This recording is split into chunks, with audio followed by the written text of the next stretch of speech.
സംസ്ഥാന സർക്കാരിനെ പുകഴ്ത്തിയില്ല, സംസ്ഥാന അവാർഡിൽ നിന്നും തൂത്തെറിഞ്ഞിട്ടുണ്ട് 2018.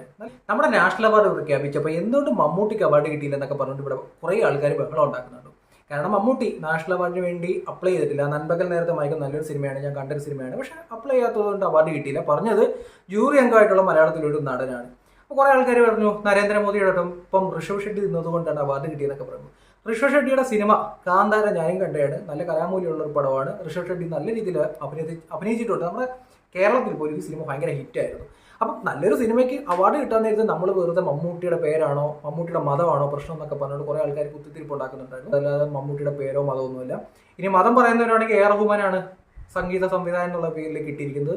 അങ്ങനെയാണ് എ റഹ്മാൻ ജൂതനൊന്നും അല്ലല്ലോ, അല്ലെങ്കിൽ ഏതെങ്കിലും വേറെ യൂണിവേഴ്സിൽ നിന്ന് വന്ന വ്യക്തിയൊന്നും അല്ലല്ലോ. പക്ഷെ പലരും മറന്നു കളയുന്നൊരു സംഭവമുണ്ട്.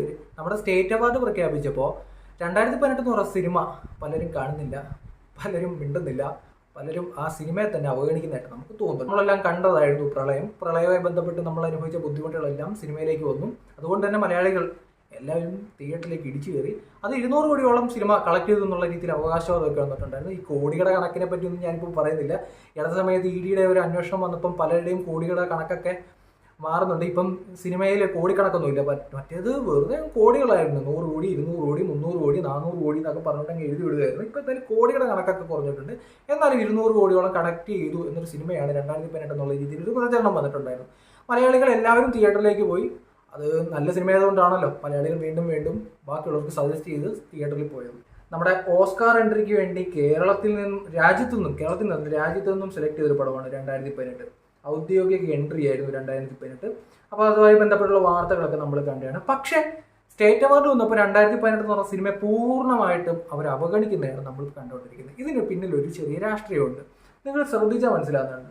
ഈ 2018 സിനിമ ഇറങ്ങിയതിന് ശേഷം ചില കോണുകളിൽ നിന്നും വന്നുകൊണ്ടിരുന്ന ചില ചർച്ചകളൊക്കെ ഉണ്ട്. എന്താണെന്ന് വെച്ചാൽ ഈ 2018 സിനിമയിൽ മുഖ്യമന്ത്രിയെ ദുർബലനായിട്ടാണ് കാണിക്കുന്നത്. മുഖ്യമന്ത്രി ചെയ്ത പ്രവർത്തനങ്ങളെ കാണിക്കുന്നില്ല. മുഖ്യമന്ത്രിയുടെ ഈ പ്രളയ സമയത്ത് എടുത്ത ആക്ഷനോ അല്ലെങ്കിൽ റിയാക്ഷനോ ഒന്നും കാണിക്കുന്നില്ല. അങ്ങനെ ചില കോണുകളിൽ നിന്നുമൊക്കെ വലിയ രീതിയിലൊക്കെ വിവാദങ്ങൾ ഉണ്ടായിട്ടുണ്ടായിരുന്നു. അതായത് മുഖ്യമന്ത്രിയെ പ്രോപ്പറായിട്ട് ഈ സിനിമയിൽ ഉയർത്തി കാണിച്ചില്ല എന്നുള്ളതാണ്. ഇതിൻ്റെ ഒരു വാർത്ത റിപ്പോർട്ടർ ചാനൽ റിപ്പോർട്ട് ചെയ്തിട്ടുണ്ടായിരുന്നു. 2018 മുഖ്യമന്ത്രിയെയും സർക്കാർ സംവിധാനങ്ങളെയും അവഗണിച്ചു. KLF വേദിയിൽ തർക്കം. ജൂഡ് സംവിധാനം ചെയ്ത 2018 എന്ന സിനിമയിൽ മുഖ്യമന്ത്രിയെയും സർക്കാർ സംവിധാനങ്ങളെയും അവഗണിച്ചു എന്ന തരത്തിൽ കാണികളിൽ ഒരാൾ ചോദിച്ച ചോദ്യമാണ് തർക്കത്തിലേക്ക് കടന്നത്. ഇതിനുള്ള ഉത്തരം നൽകിയതാണെന്നും ചോദ്യം ചോദിച്ച ആൾക്ക് വ്യക്തമായ രാഷ്ട്രീയമുണ്ടെന്നും അത് തൻ്റെ മേൽ ഇടേണ്ടതില്ലെന്നായിരുന്നു ഈ ജൂഡിന്റെ മറുപടി. ഒരു സംവിധായകന്റെ ആവിഷ്കാര സ്വാതന്ത്ര്യമാണ് മുഖ്യമന്ത്രിയെ കാണിക്കണോ കാണിക്കണ്ടായോ, അല്ലെങ്കിൽ ആ സിനിമയുടെ പ്രമേയം എന്താണ്, ആ പ്രമേയം കാണിച്ചാൽ മതി എന്നൊക്കെ ഒരു സംവിധായകന്റെ ആവിഷ്കാര സ്വാതന്ത്ര്യമാണ്. ആവിഷ്കാര സ്വാതന്ത്ര്യത്തിലേക്ക് കടന്നു കയറിയിട്ട് മുഖ്യമന്ത്രിയെ കാണിച്ചില്ല എന്നുള്ള പേരിൽ വിവാദം ഉണ്ടാക്കുന്നതും ചില ഇടതുപക്ഷ കോണുകളിൽ നിന്നും എഴുത്തുകളൊക്കെ വന്നിട്ടുണ്ടായിരുന്നു. മുഖ്യമന്ത്രിയെ അവഗണിച്ചു, ഇതൊരു 2018 എന്ന് പറയുന്ന പ്രളയം കാണിക്കുമ്പോൾ എന്തുകൊണ്ട് മുഖ്യമന്ത്രിയെ കാണിക്കുന്നില്ല, മുഖ്യമന്ത്രി എടുത്ത പ്രവർത്തനങ്ങൾ കാണിക്കുന്നത്. ഇത് ഡോക്യുമെന്ററി ഒന്നുമല്ലല്ലോ, ഇതൊരു സിനിമയാണ്, ഒരു വാണിജ്യ സിനിമയാണ്. അങ്ങനെ തന്നെയാണ് എല്ലാ സിനിമകളും ഇറങ്ങുന്നത്. ഡോക്യുമെന്ററി എന്ന് പറഞ്ഞാൽ വേറൊരു രീതിയാണല്ലോ, അത് തിയേറ്ററിലൊന്നും ഹിറ്റാകാറില്ല.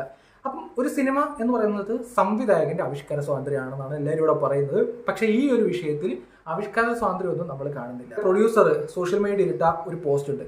എന്തിനും ഏതിലും വർഗീയതയും രാഷ്ട്രീയവും മാത്രം കാണുന്ന തമ്പ്രാക്കളുടെ പകയിൽ മോഹങ്ങൾ മോഹഭംഗങ്ങളായും സ്വപ്നങ്ങൾ ദിവാസ്വപ്നങ്ങളായും പ്രതീക്ഷകൾ നഷ്ടബോധങ്ങളായും എരിഞ്ഞടങ്ങുമ്പോൾ നിരാശയുടെ തേരിലേറി വിധിയെ പഴിക്കാതെ പക ഏതുമില്ലാതെ ആരോ വരുന്നൊരു സുന്ദര പുലരിക്കായി കാത്തിരിക്കാമെന്നല്ലാതെ എന്തു പറയാൻ അല്ല പിന്നെ എന്നുള്ള രീതിയിലാണ് ഇതിൻ്റെ ഒരു പ്രൊഡ്യൂസറായിട്ടുള്ള വേണു കുന്നംപള്ളി എഴുതിയിരിക്കുന്നത്. ഇതിൻ്റെ കമന്റ് ബോക്സ് വന്നിട്ട് ജൂഡ് ആന്റണി എഴുതിയിട്ടുണ്ട്, ഇതിൻ്റെ ഡയറക്ടർ എഴുതിയിട്ടുണ്ട്. സിനിമയ്ക്ക് ലഭിക്കേണ്ടിയിരുന്ന പല പുരസ്കാരങ്ങളും ഇടത്തോട്ട് ചിരിഞ്ഞ് കണ്ണടച്ചിരുന്നവർ ഇല്ലാതാക്കി എന്നുള്ള രീതിയിൽ, ഇരുട്ടാക്കി എന്നുള്ള രീതിയിൽ സംവിധായകൻ തന്നെ പറയുന്നുണ്ട്. നമ്മൾ നാഷണൽ അവാർഡിലേക്ക് നോക്കിയിട്ട് മമ്മൂട്ടി പോലും അപ്ലൈ ചെയ്യാത്ത നാഷണൽ അവാർഡിൽ മമ്മൂട്ടിക്ക് അവാർഡ് കിട്ടിയില്ല, മമ്മൂട്ടിയുടെ മതമാണ് പേരാണെന്നൊക്കെ പറഞ്ഞ് നമ്മളിവിടെ തർക്കിച്ചുകൊണ്ടിരിക്കുകയാണ്. പക്ഷെ കഴിഞ്ഞ പ്രാവശ്യം എന്ന് പറഞ്ഞാൽ പുഷ്പയ്ക്ക് അല്ലു അർജുന് കിട്ടിയപ്പോൾ ഞാൻ ഞെട്ടിപ്പോയി. എന്ത് കാണിച്ചിട്ടാണെന്ന് എനിക്ക് മനസ്സിലാകുന്നില്ല. പക്ഷെ കാന്താര സിനിമയ്ക്ക് അർഹതപ്പെട്ട അംഗീകാരം തന്നെയാണ് കിട്ടിയത് എന്ന് ഞാൻ വിശ്വസിക്കുന്നു. പക്ഷെ 2018 എന്ന് പറഞ്ഞ സിനിമയെ കേരളത്തില് സർക്കാരും സർക്കാരിന്റെ ലോബികളും ഒക്കെ ചേർന്ന് നന്നായിട്ട് രാജ്യത്തു നിന്ന് തന്നെ ഓസ്കാർ എൻട്രി ആയിട്ട് തെരഞ്ഞെടുത്തൊരു പടമാണ് 2018. കേരളത്തിൽ ആ ചിത്രത്തെ സംസ്ഥാന അവാർഡിൽ നിന്നും വെട്ടി ഒതുക്കിയായിട്ട് എനിക്ക് ഫീൽ ചെയ്യുന്നുണ്ട്. വെട്ടി ഒതുക്കി തീർത്ത് കളഞ്ഞിട്ടുണ്ട്. കാരണം മുഖ്യമന്ത്രിയെ വാഴ്ത്തിപ്പാടിയില്ല. ഇത് തന്നെയാണ് കാരണം. ആൾക്കാർ പറയാറുണ്ടല്ലോ അരിയാഹാരം കഴിക്കുന്നവർക്ക് കാര്യം മനസ്സിലാവുന്നു. അരിയാഹാരം ഒന്നും കഴിക്കാനൊന്നും വേണ്ട, രാവിലെ എണീറ്റ് ഒരു കപ്പ് ചായ കുടിക്കുന്നവർക്ക് മനസ്സിലാവുന്ന കാര്യമുള്ളൂ. സംസ്ഥാന സർക്കാരിനെ പുകഴ്ത്തിയില്ല, സംസ്ഥാന അവാർഡിൽ നിന്നും തൂത്തെറിഞ്ഞിട്ടുണ്ട് 2018. നല്ലൊരു പടമായിരുന്നു.